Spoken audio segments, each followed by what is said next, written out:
Welcome to Library Seminars, a platform for the presentation of ideas, research, and news in support of the National Oceanic and Atmospheric Administration's mission.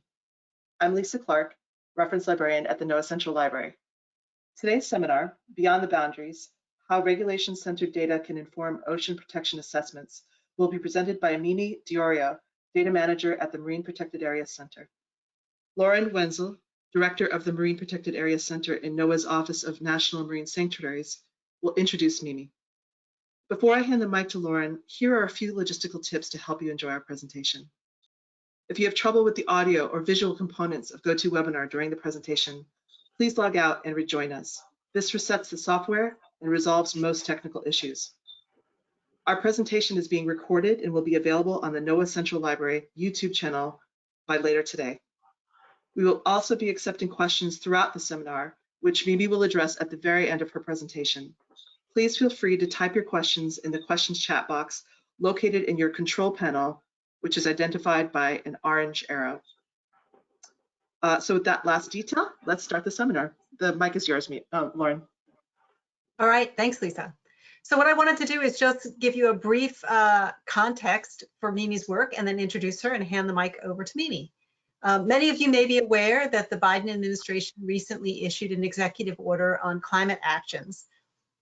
And in that executive order, there was a commitment to what's called a 30 by 30 goal, protecting 30% of the nation's lands and waters by the year 2030. This comes from a lot of international work that has been working on establishing this as a formal goal for several years, and also several states have adopted a version of this goal. So there are a lot of questions about what this will exactly look like, and there's going to be a public engagement process, so you can look for more on that. But one of the key questions is, what counts in this 30%? What counts as protected, and what types of protections are out there now and being implemented in our waters? And so Mimi's work with her partners really shines a light on those questions. And it's a very timely piece of work to help us understand the nature of protection and how different authorities can exist in the same geographic space in the ocean. So now I'm just going to introduce Mimi. She is the GIS manager for the National Marine Protected Areas Center. She manages the MPA Inventory, a comprehensive spatial database of US MPAs, and is the lead for analyzing patterns and trends and reporting statistics on MPAs throughout US waters. She is an active part of the NOAA GIS community and leads the NOS GIS team and is dedicated to building geospatial capacity and improving access and utility for NOAA data and tools. And when she's not at her desk, NOAA teaches GIS at Cabrillo College in her hometown of Santa Cruz, and has a very busy home life with 2 young boys who sometimes show up on her screen. So over to you, Mimi. Thanks. Thanks, guys. Thanks, Lauren, for the introduction. I'm going to turn off my video for this so you can focus on my presentation. You should be seeing my Beyond the Boundaries opening slide. Anyway, thanks everybody for taking the time to be here today. I'm excited to share some of our recent work that we have done in partnership to create data and tools that help document and visualize, more importantly, area-based regulations that exist across the US seascape. We believe that these resources have wide application and potential for informing not just marine conservation, but a wide range of marine planning initiatives and inquiries. As you can see, we've shared the link in the questions box, so you can open the link and follow along and actually take time after this to explore some of the links that are embedded in the story map. The story map is built upon in the NOAA Geo platform, which is our cloud-based Esri hosted platform for sharing data and tools and accessing information interactively that we from our geospatial assets. So I encourage you to follow along and to explore the story map after this presentation. Click the links and actually explore some of the interactivity that the story map provides. I want to start by just acknowledging the strength and the awesomeness of our relationships with our partners that make all this work happen. This work that we're presenting comes to you from a private-public partnership between us at the MPA Center and Anthropocene's Protected Seas team, working on the Protected Seas database. And the research is also in collaboration with the Nature Conservancy and folks from Esri that help us bring together not just the data, but the ways to share them and analyze them to make a difference. And in such, we've recently published a paper in marine policy, very timely given the executive order that Lauren mentioned, that highlights how this partnership and the data that we've created can be used to inform a wide range of conservation-focused initiatives and other types of marine planning. So I really want to thank our partners in all of this, and I look forward to all the great things that will come from this continued partnership. The key messages that I just wanted to state up front, and I will try to sort of circle back to at the end, is that holy wow, out there's a lot going on in the seascape with respect to regulations. I guess I never really realized as a focus on MPAs how much other stuff is going on and how much management exists. And the challenge of understanding and unraveling this complexity makes it very difficult for resource planners to really understand that fabric of the seascape regulations. And what comes, what floats to the top is that MPAs are sort of marine protected areas are the thing that people know the most about. They are an important tool for protecting special places. But really beyond that, there's so many other ways that we are looking at conservation and protection of space through other types of authorities and regulations. And that when we add these all up and we add to MPAs all the other types of regulatory approaches, we really get to see a different picture, and it helps us to identify conservation opportunities and really to see who the players are out there and where we have opportunities to leverage these connections. Lauren mentioned from the beginning, some of the biggest challenges we have right now, especially with the executive order coming out for 30 by 30, which we'll talk about in a second, is that it's really hard to understand this question of how much ocean we are protecting. And while it seems pretty simple, and if you Wikipedia it or Google it, you'll get these stats that pop up. But actually, the devil in the details behind it. When you pop the hood, as they say, and look at the actual information, it's very hard to actually come up with this term.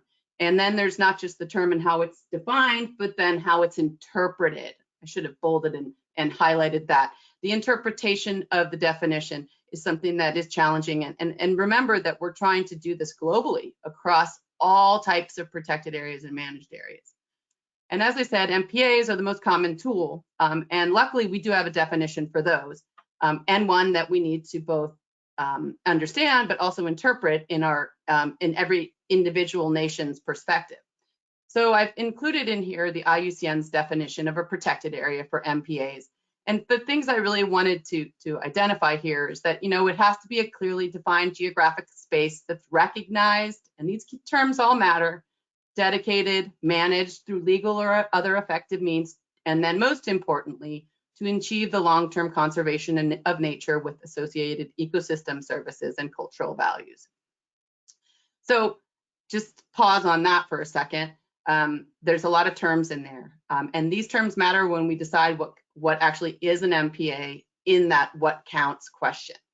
And when we do that and we crunch the data, particularly for the MPA inventory for the United States, we come up with this classic cited statistic of 26% of US marine waters is protected in an MPA that meets the Iucn definition, and 3% of that is in a no-take marine reserve where all extractive activities are prohibited. So that's, I think, if you were to Google it, these are the numbers that should come up for the United States, but sometimes that's not the case. And I just wanted to highlight that this conservation of nature is something that's tricky. It's something that gives us pause when we are doing the accounting here, because not every MPA states this up front as their primary intent. And so that's sort of where the interpretation comes in, and with some of the complexities in the reporting of statistics for MPAs in the US and probably other elsewhere as well. So MPAs, as I said, are a big piece of the story, but the big but comes in, and this graphic, I hope, conveys this. This graphic, I think, really hits home that for a long time, we've looked at the marine protected areas piece, but what we haven't done as much and as thoroughly as is to dig down to those other layers and see what they contribute to the overall package and fabric of the seascape of regulations that exist across US waters. So as I said, we do have this source, the MPA inventory, for the authoritative information on what counts as an MPA. But what we were missing all along, and the Protected Seas database, which is what we're going to highlight today, is a very cool resource that is in constant development, and it is a dynamic approach to understanding not just MPAs, but the broader range of managed areas and the potential that they have to contribute to overall protections of a given piece of ocean. So important to discuss is quantity and quality here. I think Lauren said this recently, is that we don't need necessarily more, we need better. And I like that. I couldn't quite capture it the way I wanted to here, but the most cited statistic that we have both at the US conservation and for global ocean conservation is how much is covered, the percent of the ocean protected in an MPA. I won't get into some of the issues with how we calculate that and why sometimes you see different citations online. But I do want to note that the percent coverage is really just the tracking of quantity of conservation progress. So how much of the ocean is protected, but it doesn't really speak to how much to the quality of the protection or how that quality is varied across the seascape. Right now, I think probably the World Database on Protected Areas is getting hit pretty hard with questions on this kind of stuff. And what they are showing is globally, here are the statistics. Really important is not just the percent, but is this number, the total area protected, and the total area protected over the total area of the ocean, which I will just say is not an easy number to come up with. So as they say, statistics can be deceiving. So it's really important to unpack the stats and understand what's going into them. And so equally important in the dialogue is this variable that we refer to as level of protection. And what level of protection does is it helps to estimate the quality of each place's protection and rank the potential strength of conservation based on how a site manages its given resource and its space.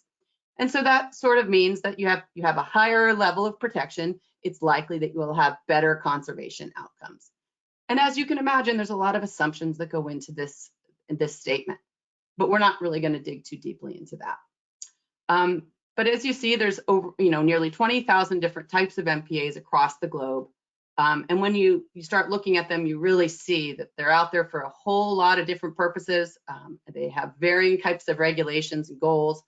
And so it makes very difficult to just put them all in one sink and not sort them or find a way to sort them that is effective and can be consistently applied across the globe. And so there's a lot of efforts out there to try to streamline this and make that classification of level of protection more consistent.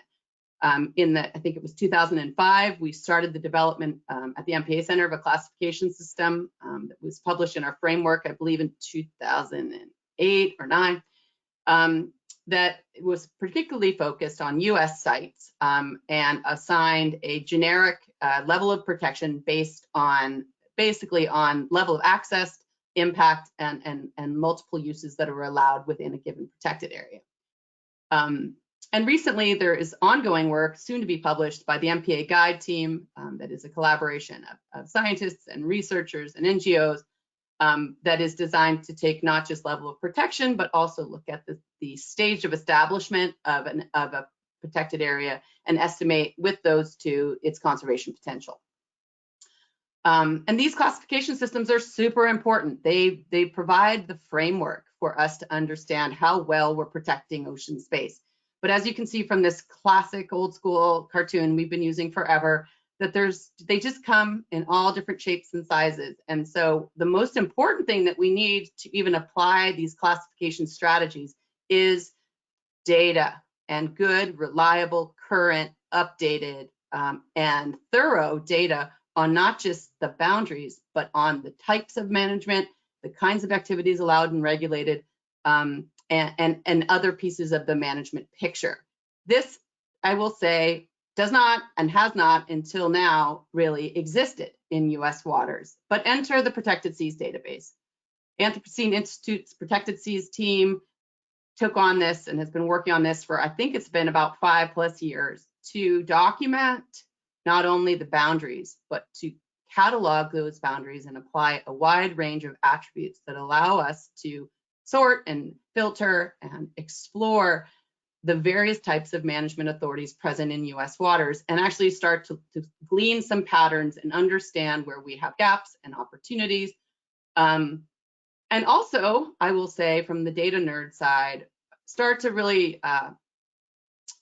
look at the nuance of assigning categories. I mean, and I cite this later on, is that it's one thing to build a classification system and to build a database schema, if you will, but actually applying that schema and being confident every time that is very hard, and judgments are required at almost every stage of the game. And so I think it's brought to bear the reality of building the system is one thing, applying it is something entirely else, and understanding where you have to make assumptions and judgments is probably where the rubber, as they say, meets the road. Here is a graphic that shows, it's very condensed, but that shows all the types of information that Protected Seas is capturing on a site. And remember, when I say a site, it's basically focused on all types of marine managed areas that prohibit extraction of living marine resources.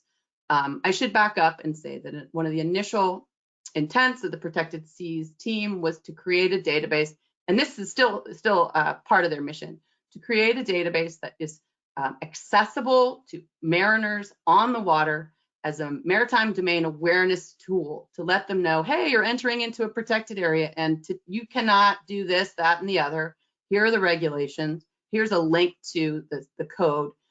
So a way for folks to access information about regulated activities to improve both enforcement and compliance.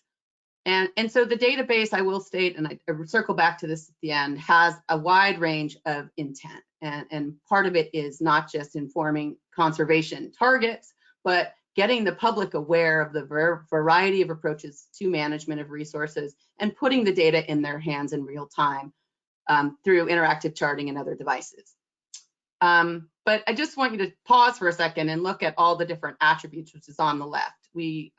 The database collects information on all types of activities, not just fishing, the entry, speed, discharge, diving, all of those, which I will say is a work in progress, and we'll get back to this, is that some of these activities, it's very difficult to decide whether or not these activities are allowed. They are rarely stated in a management plan. This requires a significant amount of data mining to get to a confident, a categorical assignment for a lot of these activities. With respect to the fishing gear, which is what we're going to focus mostly on today, these have been well fleshed out for most areas in the United States, and in particular for the work we did in our paper. But I will also mention that it is always a work in progress. And so the goal is to keep these as up to date and to fact check them as much as possible on a regular basis. And again, as I said, our focus today is on the fishing gear restrictions piece. And through that, each area is assigned a category of allowed, prohibited, or restricted, or unknown for each of those gears that we've listed below, or I'm sorry, on the left over here. You can see my mouse. And so every site gets this. It's built into a huge database. And then the thing that's great about it is that we can also create a level of protection, not just a category level of protection assigned to a place, but one that's based off of how all of these attributes are assigned. We can come up with a level of protection for each managed area in the Protected Seas database that goes from least restricted to most restricted. And these, if you take a moment, you can read that. Again, this is our classification approach, but just the interpretation of each one of these descriptions is required when assigning a category to each protected area. And on a regular basis, we question each other and decide whether or not we agree that based on all the regulations of a given place, that this is how we should assign this, even though we've thought this through pretty thoroughly. So we will be referring to throughout this level of fishing protection, and that is particular to Protected Seas, and it's particular to this schema or classification scheme that I'm showing you here. Before I dig any further into the data, I just wanted to pause and comment and show you that I've included here the link to the executive order that Lauren mentioned. And we've been kind of laughing about how we do all this work. We've been doing it for a long time, but wow, when you get this executive order by our new president last month, I don't think anybody has liked us as much as they do now, or maybe not liked, but have asked us a lot of questions. So we're in the forefront. I guess that's a good thing. And it's very timely that we have this resource and we've published this resource and the tools around this resource, because it definitely will be helpful. And once we decide what counts and should count towards 30 by 30, we will be better poised to answer a lot of the questions and create the statistics confidently so that we know what's going in and what counts. So I think that is just speaks to the timeliness of the data. This is where I want to highlight the value of the Esri platform. This is a story map that has interactive data and maps embedded, so powerful in that we don't just tell you stuff and show you maps, we actually dare to put the information out there interactively so that you can explore the data on your own and learn from it and crunch it and squeeze it and do whatever you need to answer questions that are particular to the work that you do. So anyway, the data are available as interactive web services, so you can pop them into a map, you can overlay your own information, and you can explore these patterns and trends. But I want to highlight here just a few things. There's so many things that I can talk to you about what we can do with the Protected Seas database, but that when you pop it on a map, it's complex. There's a lot there. And a quick note that actually we have to do what's called generalizing the polygons. We have to simplify them because if we didn't, it would take forever for them to render because they're such complex polygons and there's so much information that needs to be rendered all at once that we have to do something to simplify the data so that you can see it effectively and interactively fast online. But a quick just, highlight of what you can do by filtering the data.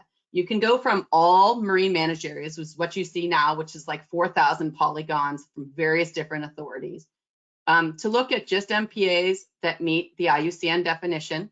And remember, that was the 26% of US waters. And you can zoom around, and I'm going to go into a little bit more later, but you can click on a map and you can learn the variety of attributes in here for each protected area. You can also select out the no-take marine protected areas, which is that 3% that I mentioned. And you'll notice if you connect to our paper that when we not just visualize them, but when we crunch the data and we sort of dissolve them, which is the geospatial term, to look at where we have the most no-take or highly restrictive areas, the most state waters that have no-take MPAs are the state of Hawaii, California, and Oregon.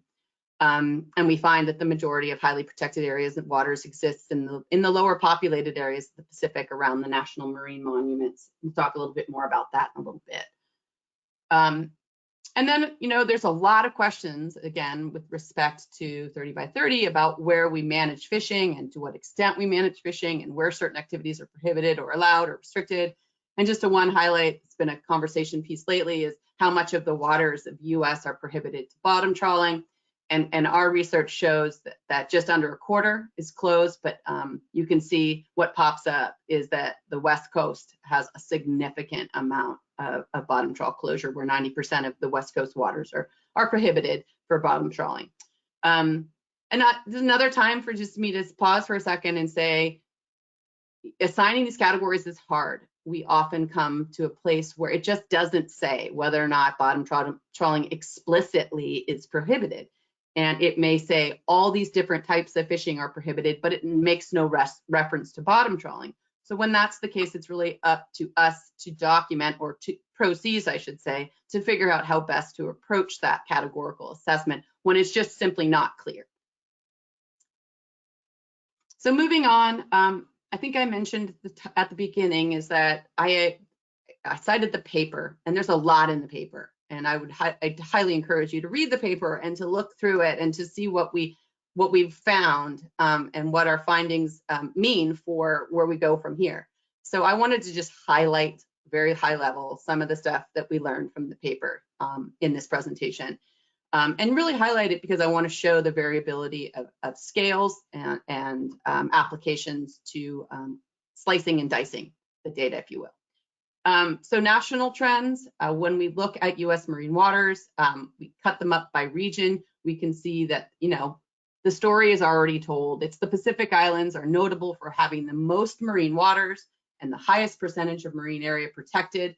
And that has to do with Papahanaumokuakea Marine National Monument and the Pacific Remote Islands Marine National Monument. They're big, they cover large areas. There's also a lot of area of marine waters in the Pacific. As you can see, it's nearly 6 million square kilometers, which is like half of US marine waters total, but the most highly restricted is in the Pacific. And the things that you can learn too is the Caribbean is very small. It has the lowest percentage of marine area. And that the other thing that you do notice that I guess I knew all along is that pretty much everything is managed to some degree. And I think that's a really important point, that if we only look at protected areas, marine protected areas, we miss the picture of management that is pretty comprehensive and definitely something that is worthy of more deliberation and consideration. We can also look at statewide patterns. Again, I'm not going to go into the details too much here, but we focused on all of the waters offshore of California, and we categorized all the different types of managed areas and MPAs into sort of different categories on their levels of restriction, and looked at how that played out both in state waters, which is 0 to 3 nautical miles, and federal waters, which is from 3 to 200, and then total across the area of California. And what we found, interestingly, that in state waters, this is pretty well cited, is that 9% of the area is in a no-take. But what we didn't know, I didn't know at least, was that restricted take MPAs, so MPAs that are not no-take, but that do have high restrictions to take, cover about 27% of the area. And that about 40% of California state waters are in some kind of MPA, while 13% in state waters have a high level of protection from fishing impacts. I won't read through all of these, but I think, as I mentioned, this piece here, this less than 0.1% of federal waters off California are fully protected, and this really speaks to a lot of the dialogue about high seas and blue water MPAs, and that while we're protecting a lot of area in California, it's all right on the coast. And we're not really looking at those habitats and ecosystems that exist further from shore. And that those might be opportunities where, while we do have fishery management in those, we don't have what is considered MPAs. And this piece, which I already mentioned, is that there's a lot of management of everything offshore for fishery management. And so there's some opportunity to explore what that's doing and maybe where the opportunities are to tie fishery management to more conservation-focused objectives. And I mentioned this too, is that, when we capture this type of data, it helps us improve the potential for understanding protections, but also for planning the future of new protections, and also for providing this resource to users to understand where they are on the ocean and what the regulations are in that given place. So I'm going to move on to the sort of more analytical beyond site level analysis of protection. So this means, and this really gets to the beyond the boundaries piece of the title of our presentation. And the way I like to think about it is, let's take all of those boundaries and dissolve the lines, and not actually look at the boundaries, but look at the little parcel of ocean. Cut the ocean up into tiny little pieces. And for the purposes of visualization, we've actually cut it up into 10-kilometer square hexagons. So imagine that, forget the boundaries, look at the piece of ocean and estimate from all of the management authorities, MPAs, managed areas that occupy that ocean space. What do those combined authorities and regulatory actions say about the strength of the protection of that place? So for our paper, we focused on a subregion in California. This is my home. I live right down here in Santa Cruz. And interestingly, in first cut for me, I was amazed at how much management there is in this section of coast. There's 300 miles of coast, 300,000 square miles of ocean, and nearly 150 MPAs and managed areas. We have the 3 national marine sanctuaries, 64 state MPAs, and a host of other spatial fishery management areas. So it's highly complex. There's a lot going on, and just trying to unpack what that all means can be challenging. So the analysis that we did that we highlighted in the paper is as I said, we took away the boundaries. I put the sanctuaries on there for context so we can understand a little bit and speak to what this all means. But what we did is when we took away the boundaries, we assessed each piece of ocean for the highest level of fishing protection afforded to that space by all the overlapping authorities. And then we mapped it, and you can see it's color coded here. So this area around the Farallones has the most restrictive. And that means that even if there were tons of different managed areas, we took the highest level of restriction and applied the color code that way. We also counted how many different types of gear prohibitions. So out of all those regulated areas, which is actually comes up over here in the overlap, how many gears are restricted in that parcel of ocean. And this speaks to bottom line, bottom trawling, gill netting, traps and pots, long line, spear fishing. I'm not going to name them all. And then we also counted in that parcel of ocean how many overlapping authorities were in place that lead to this complexity and actually help identify the partners at play in this given ocean space. So what we can learn from this is that while we do have levels of protection, say that these are moderately restricted around outside of the Farallones, you can see that there's still in those moderately restricted areas 5 gears prohibited in that area. And interestingly too, 13 to 15 different types of regulations contributing to that gear prohibition and level of fishing protection.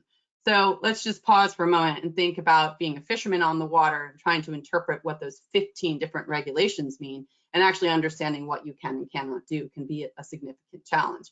And then look at it from a conservation resource planner's perspective too, is that, okay, maybe we manage the game refuge or the sanctuary, but who else is at play in this area? And how can we potentially leverage those connections to make sure that we're doing conservation as effectively as possible? So there's a lot of things to be learned when we dig in to the data in this way. What I want to highlight here is that, you know, this is one snippet, right? We're looking at Monterey Bay. But what I'd like to do and highlight here is how you can take that data and interact with it and actually add your own interest information to a map and start to explore what the data mean.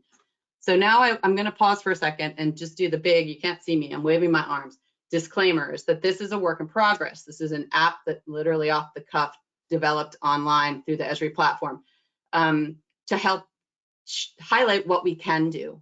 There's a lot of nuance to how we use the data. I'm going to give you a little bit of a demonstration, and with demos come, you know, potential snafus. But what I'd like to do is highlight how, not in a static map, but in an interactive way, how the data can be used. So let's start here by looking at the map. You can see, first of all, wow, there's a lot going on. I'm going to actually pop it out so we can see the whole thing. Hopefully you can see that. There's a lot going on in California. I hate to be California centric, but it's a place I know the best, so I'm going to focus on there. Right now, as the legend showed, if you look at the boundaries, the most restricted areas are in red, least restricted areas are in dark green. And I think it's important to note, and I really want to make this point clear as someone who works at the sanctuary program, for the most part, and I think this is why it's so interesting to me, is that the sanctuaries most often come up as least restrictive, because for most part, the management plans and of sanctuaries don't focus on or don't include restrictions to fishing. And that's because the fishing is managed through a different authority. So interestingly, if you were just to look at level of protection in a sanctuary, it would not come up as restrictive. Yet, when we look at through the lens of protected seas and the data that we have by compiling all these different types of authorities, you learn something different. So I'm going to zoom us to the Channel Islands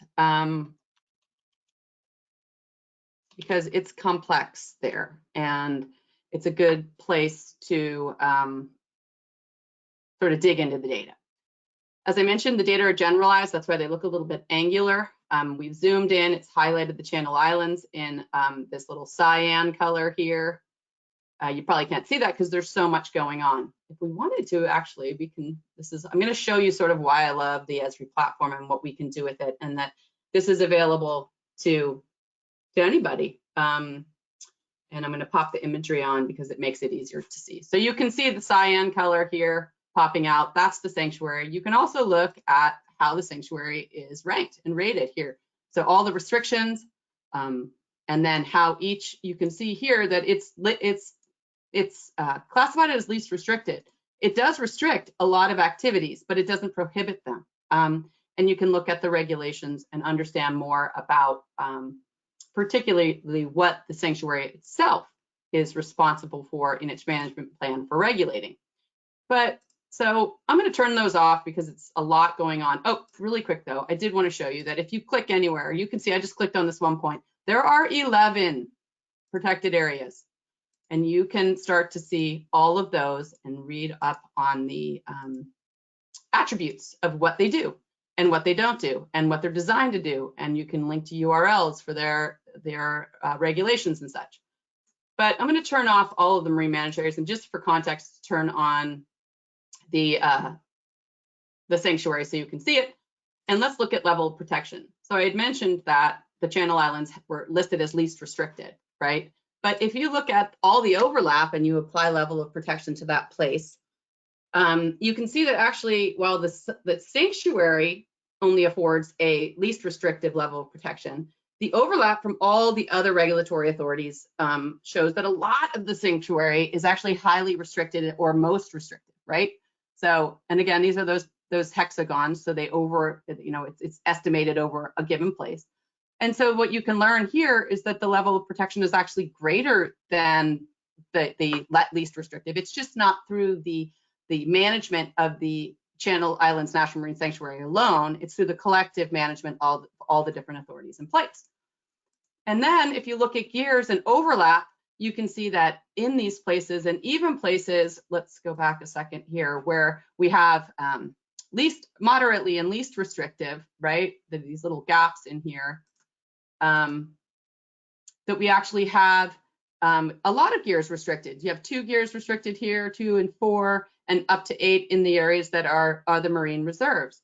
And then, if you click on here, actually see that in this pixel of ocean, we have all 8 gears prohibited.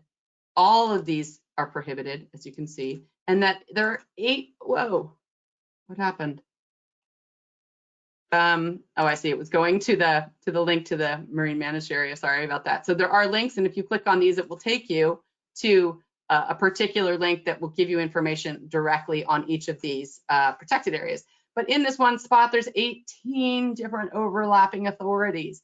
So it begs this opportunity for us to look at what these are all doing and how we can capitalize on the intents of all these different regulatory areas.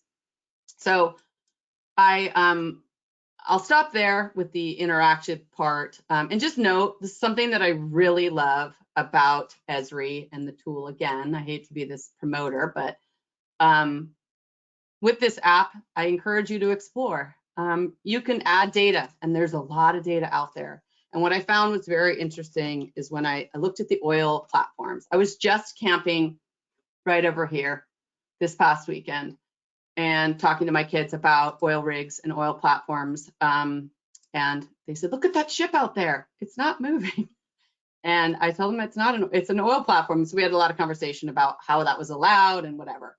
But what I found was interesting is that when you overlay the oil rigs and the pipelines, you can see where they are with respect to levels of protection. And I found that fascinating, that for the most part, and this is actually probably a product of the hex analysis, but that most of these pipelines and rigs and wells are all in areas where we have lesser protections. So there's all kinds of stories that can be told through this process, and that was just one that I wanted to highlight. I also wanted to highlight that you can pop up this little box down here and learn about all those areas that are shown in your map. And as you move the map, the data will change. So back to our story. That's the interactive map that I encourage you to explore. I want to wrap up here so we have some time for questions, but some considerations, and there are a lot of them, and we talk about them a lot, is that we're out there waving the flag for our data, but there's a lot of challenge in creating a database and maintaining it, and we want to be transparent about that. And also to be transparent about the fact that when you go and seek information on place, it doesn't always tell you, and it's definitely not always clear how to assign these categories. So we really hope that with this research, we can promote more transparency and clarity in reporting on activity restrictions and standardizing that in management plans for MPAs in managed areas. And even when you build a classification scheme that seems watertight on paper, it gets really tricky in practice. And there's always some nuance that we have to make a judgment call, and then we have to remember the judgment call that we made so that we apply it consistently throughout. And anybody who works in data classification and management knows that, but it's just something really important to lay out here. And that sometimes saying unknown or NA is the best we can get, and it's the most confident that we have, is that we just don't know and we haven't found out yet, and we're holding to make a judgment until we know more. And this is a sort of my funny plug, but I'm grateful to the Protected Seas team, because anybody who does this type of data mining will tell you it's an exhausting, eternal, and often thankless task. So, and yet it's really important that we do it, and that we do it thoroughly and consistently and repeatedly for all places, so that we have a confidence in the results that we communicate with respect to the targets and what we're protecting. So I'm about to wrap up here, and I just want to note that some of the take-home messages is that, and this speaks to a lot of the work that we've done outside of this paper, is that it's not about really managing resources, it's about managing people and the activities that we do on the water. So this approach to understanding not just the boundaries of protected areas, but the activities that are allowed within them is really important for conservation. And that we need access to this regulatory data, and we need it to be in a consistent schema or database that we can filter and query and slice and dice in various different ways. And when you look beyond the boundaries and not just at one place and how we qualify it, but all the overlap, we can really learn a lot, but it's challenging, and we really need to understand what goes into those assessments. And be confident about those nuances and those judgment calls that I mentioned. And also, I think it's important that we focus a lot on marine protected areas when we talk about conservation, but we need to really realize that oftentimes MPAs are not managing fishing because fishery management authorities are. And so when we assign a category to an MPA about regulating of fishing, and it seems that it's soft or that it's not really doing that, doesn't mean necessarily that fishing is not being managed effectively or thoroughly or strongly, if you will. And so this speaks to what the real importance for this cumulative piece. The analysis of overlapping regulations can really inform how we move forward. So, ta-da, thank you. I really want to note, Jen is hopefully on the line, Jennifer Slutton from Anthropocene Institute, Protected Seas team, and I'm sure that Virgil and Alex and Timo and all of our other partners, I hope have joined today. They're a great resource. I encourage you to reach out to us if you have further questions. With that, I will stop and turn my camera on. That was a fantastic presentation, Mimi. Thank you so much. So interesting.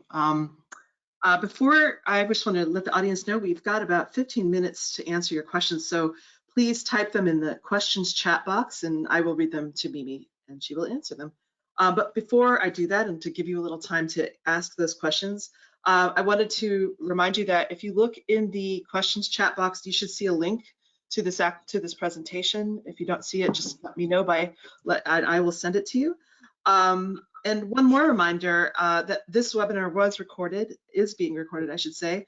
And we encourage you to share the link with interested colleagues. So you'll be able to find that link on the NOAA Central Library YouTube channel a little bit later this afternoon. So we just got a first question. The question asks, does any other country have this complexity of overlaps? Well, interestingly, we can look at the Protected Seas data. They have a layer that is the globe. It's not complete, and we could get, Jen might be able to answer that question more thoroughly of what is complete. On their website, they have tons of information of the level of completeness for the countries that they have researched. But the intent of the Protected Seas database is to have this for everywhere. And there is a lot of the globe covered. I did note when I did the filtering of the data that it went from, I believe, 12,000 polygons to 4,000 when I filtered for just the United States. So there's a lot out there. It's not complete, but it's definitely being built upon.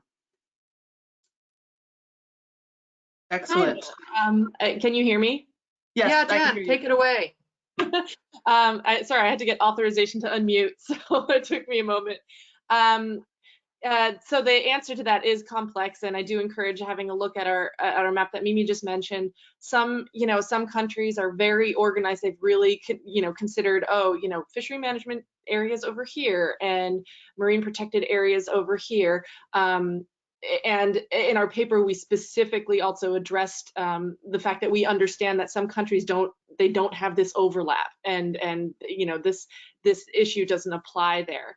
But we certainly have seen similar overlap in other countries. Canada, for example, they have this too. And then in some areas, there's just only slight overlap. So it really varies, from country to country and how their governance is structured. Wonderful. I'm so glad you could join us. There are a couple more questions coming in.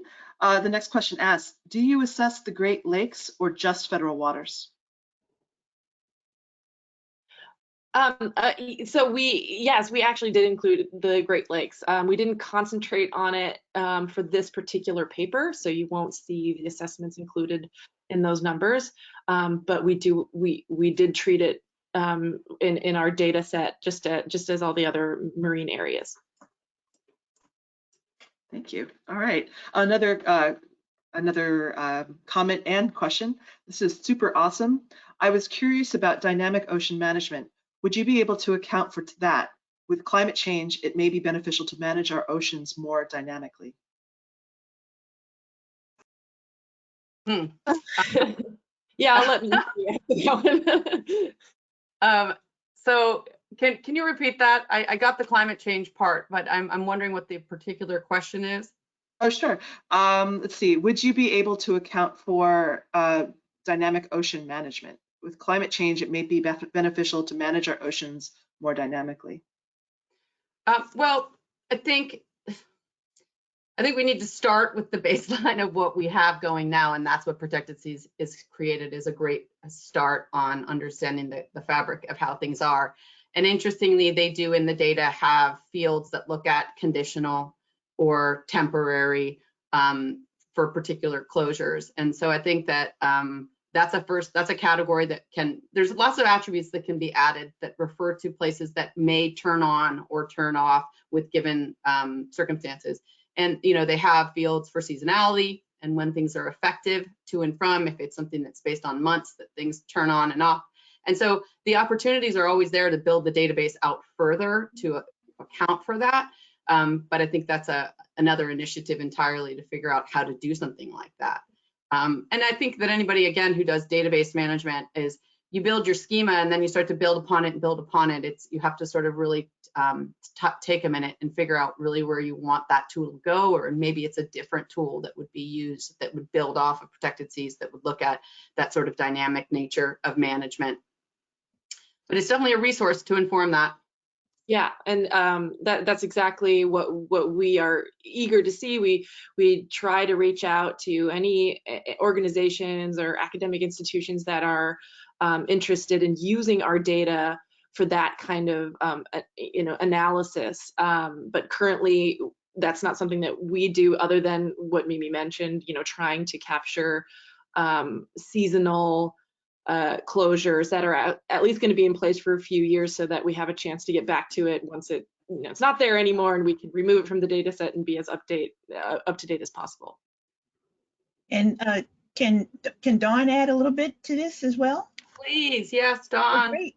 Yeah, it's great this was fantastic. And I can say from the Esri standpoint, adding to this, Mimi did a wonderful job of showing all of the base maps that are available. And we do have a 3D ocean base map now, which does have baked into it annual and seasonal variation. So the whole idea is indeed to help us to do dynamic ocean management from that standpoint.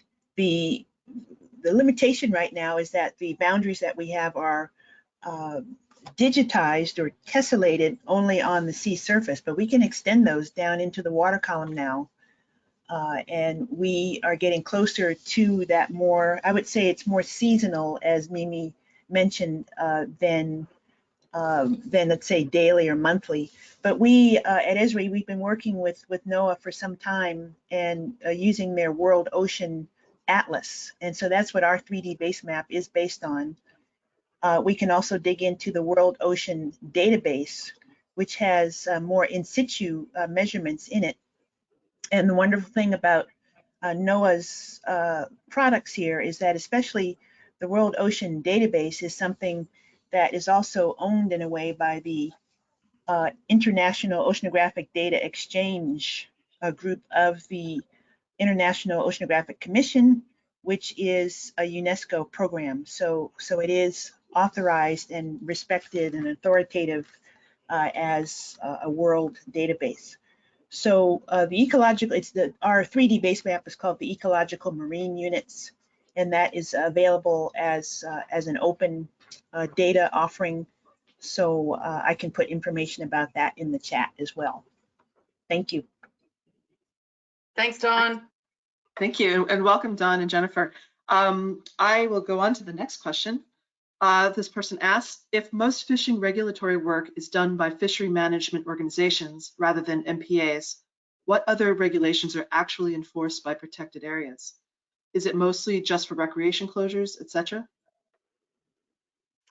It really depends on the MPA. I can speak to in the state of California, we have a lot of coastal nearshore marine reserves and conservation areas, and that is enforced and managed by the state and does enforce strict extraction and actually other human use activities within the boundaries. So, and even extends to the shoreline where, you know, I know particularly because you're just not allowed to take even shells or rocks or anything like that. So depends on the MPA. And I think that some of the federal MPAs have less strict restrictions because they extend across larger areas where there are other regulatory authorities managing those spaces. And you know, I tend to look to the terrestrial often to understand why we do things the way we do, and it sort of speaks to the fact when you're in a national park, you know, it doesn't say on the pamphlet that you can't speed and that you can't run a person over in your car, because those are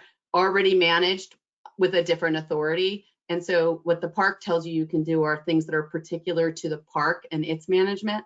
And so I think a lot, and it's a strange way of looking at it, but it's similar in the marine realm, is that certain protected areas assume that some of the regulatory, and in particular like oil and gas and mining and minerals, is handled through a different authority. And so it's not spoken to or referenced in their protections through their management plan. Great. We have another question that asks, how difficult is it to keep the database up to date? How often are you able to update it? I'll turn that over to Jen, but I will say that there's constant updating going on, and you'll see that the web service that I cited in the map, you can see when it was last updated, and they have fields in their database that actually note when the data were last updated. But Jen, I don't know if you want to speak to that. Sure. So speaking just to the US, we have a few different avenues to make that happen. One is we have legal alerts just in LexisNexis. If you're familiar with that, that's a legal library, online legal library, basically, that can let you know when there's any changes to a law. And so when we first worked on each individual state, we went to Lexis and we set up a bunch of alerts for each law that we used. And so we feel like that's a pretty good way to stay up to date in the US, but we also have signed up for any kinds of email alerts that seemed relevant to this. And then we also rely on contacts that we've made over the years in the regions that we've mapped. We always reach out to the managing authorities, to let them know that we're working on this, to ask any questions we have. And so we periodically reach out to find out if there's any news. And so that's for the US. And on an international level, it gets a little more difficult. Right now, we are concentrating on expanding our database to finish the globe, but we do go back and reach out and stay in touch with our contacts that we made initially, just to find out about any updates. And if all else fails, we just reevaluate the entire data set for a given region if we feel like the time has come to do that. Awesome, thank you. We have another question. It asks, how are you hoping policymakers, scientists, or others might be able to use the Protected Seas database and these interactive maps? I think we're at a stage, and this is my perspective, of really marketing its utility. And our paper speaks to the research community, which is why it's great to have these opportunities. I think the story map creation is a great first start for me to start to figure out how to wrap the story around it and market that, and work with partners and NGOs and others who have a more connected to how we can launch this to be more useful.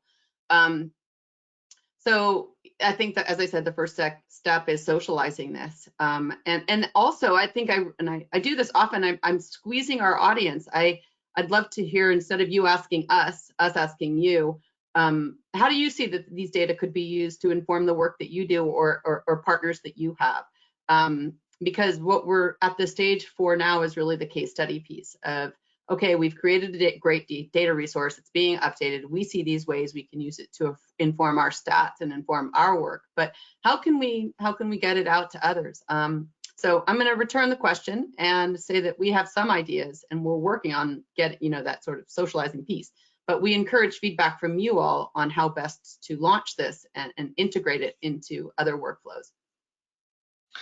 And of course, to get those answers to Mimi, you can always email her. Her email is on the screen right now, or you can enter it right now into the question chat box, and I am forwarding all these questions to Mimi. We got another question here.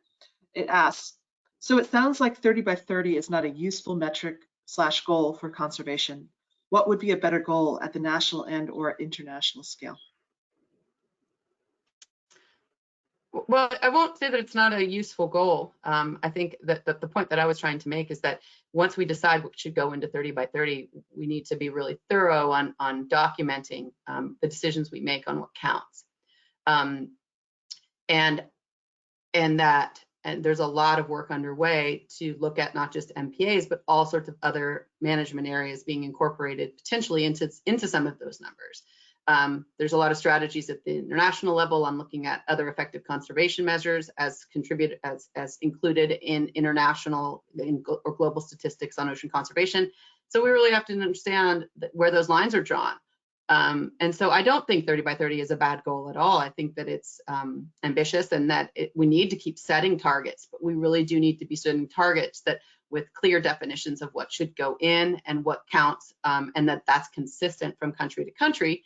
And also, on opinion side, the point that I made about coverage is we have a lot of coverage of protected area, but it's all in the Pacific, and we have really awesome resources and pristine and sentinel sites in the continental United States and Alaska that aren't that don't have as much protection. And so I think there is opportunity in that through these visualizations, we step away from the percent and we look at the representativeness. And again, that's Mimi's opinion on the world of MPAs, but I think that what we need more of is better protected areas across our spatial domain, because these large areas in the Pacific are just protecting particular habitats and resources, and both the social and economic benefits of protecting even small areas that are better distributed, I think would be well received. Excellent. We're just about to hit the hour, so I'm going to give you one last question, and then I'll send the rest of the questions to you so you can answer them offline. This last person says, aloha, Mimi. How do we inform you folks about errors? Talk to Jen. No, I will say that the Protected Seas team will instantly update anything that they see in error, and they welcome the feedback. So Jen's email is here. There is a way on their website to provide the feedback as well. I would say if you want to just copy Jen's email, she's a great place to start. And I will say that there are errors and there will continue to be errors, and that's the nature of the beast.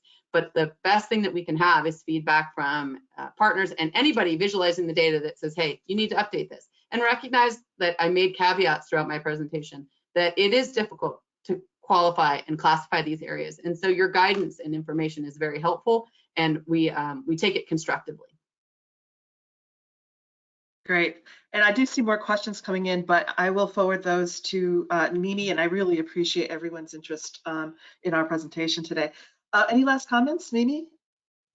Just thanks for the time. I hope that you will reach out to me and Jen independently if you have questions or thoughts or suggestions on how we can improve and market the cool research that we do. So thanks for the time, and thanks, Lisa, for moderating.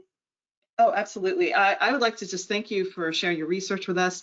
If you are interested in reading the article that this presentation is based upon, the library does have access to the journal Marine Policy. So just remember, you can go to the page and be on VPN in order to access our subscription.